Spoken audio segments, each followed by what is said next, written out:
It was the day before the festival, and the whole town was busy getting ready. I had more work than I knew what to do with.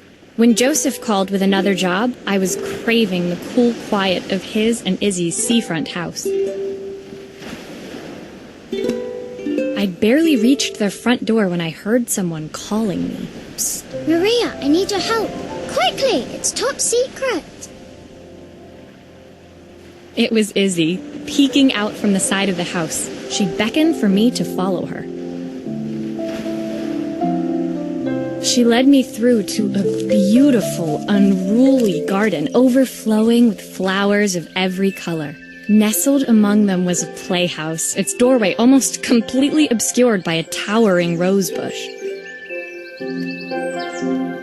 You have to squeeze past it and breathe in real small, like this. Izzy took in a big gulp of air and crawled through the gap and into the playhouse. I hadn't planned on crawling in the dirt today, but the life of a repairwoman never did run smooth. On the table inside, there was an electronic toy. Not exactly the usual stock in my parents' antique shop. I had an accident. I didn't do it on purpose or anything, but it won't turn on anymore. Can you fix it for me?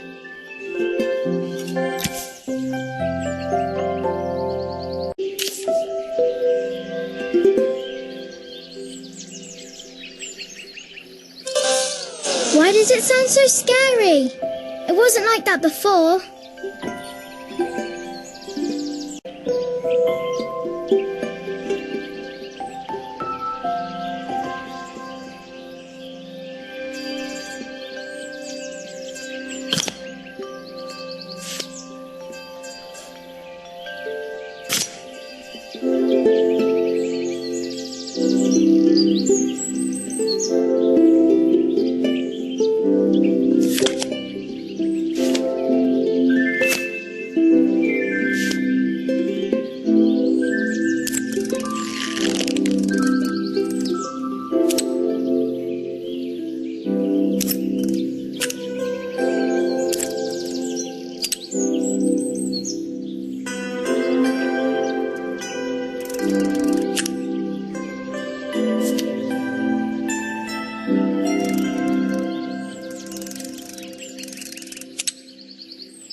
Do grown-ups play games as well?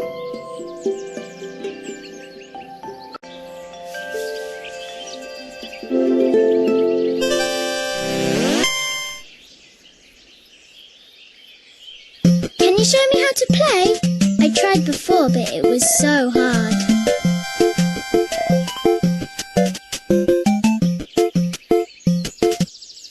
But I want to see the end of the level.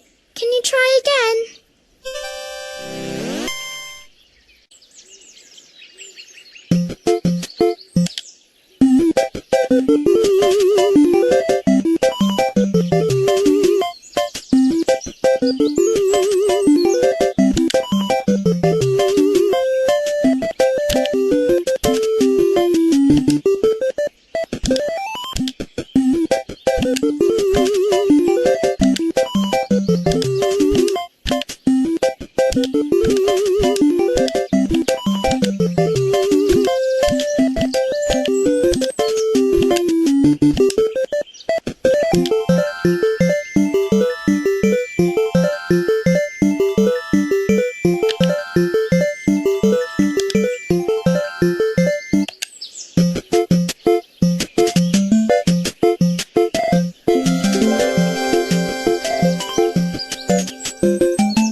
Her toy fixed, I watched Izzy retreat into its screen, taking refuge in a 3-inch world of her own.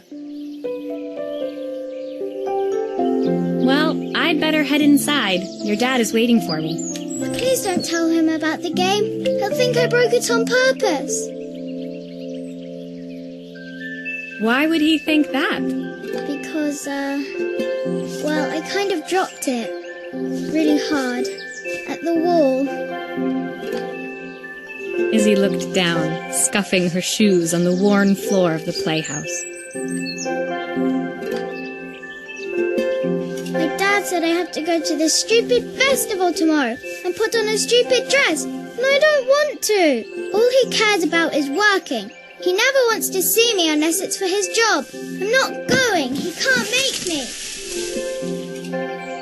With that, Izzy dove back through the rosebush and disappeared into the wilds of the garden. She was so young. She couldn't be expected to see that her dad was struggling too. It made me think, had I really tried hard enough to understand my parents' point of view? I was so focused on the adventures ahead of me. Maybe I didn't care enough about leaving them behind.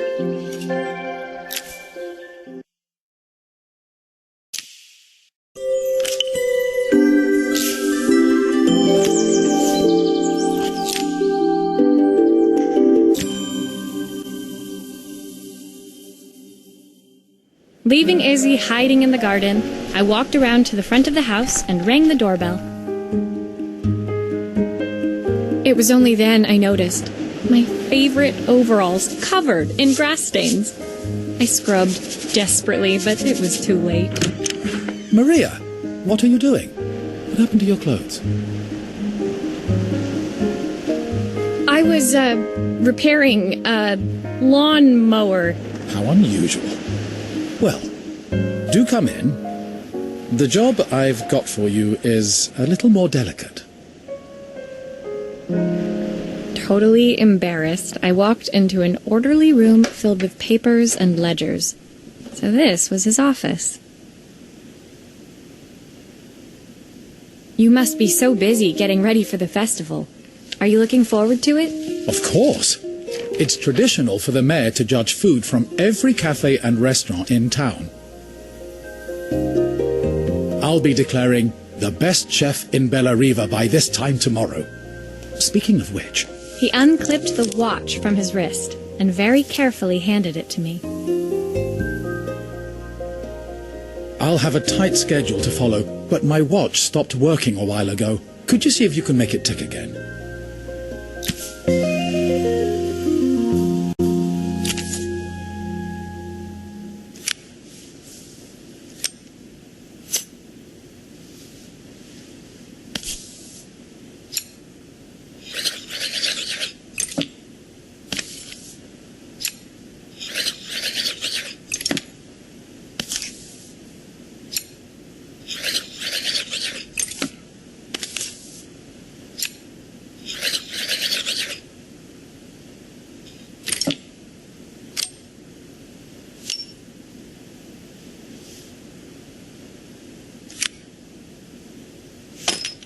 Ah, the main plate has completely cracked. I'll need to replace it.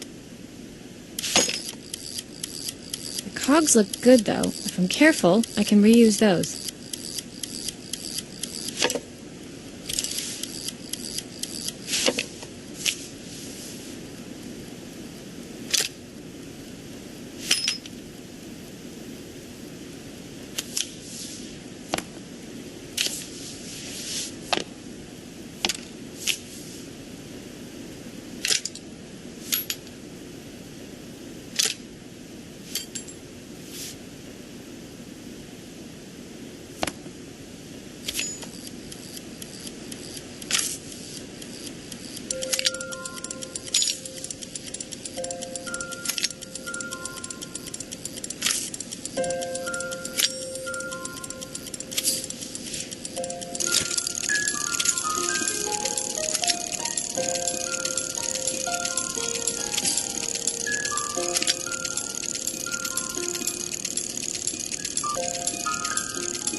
Are you sure it will all fit back together?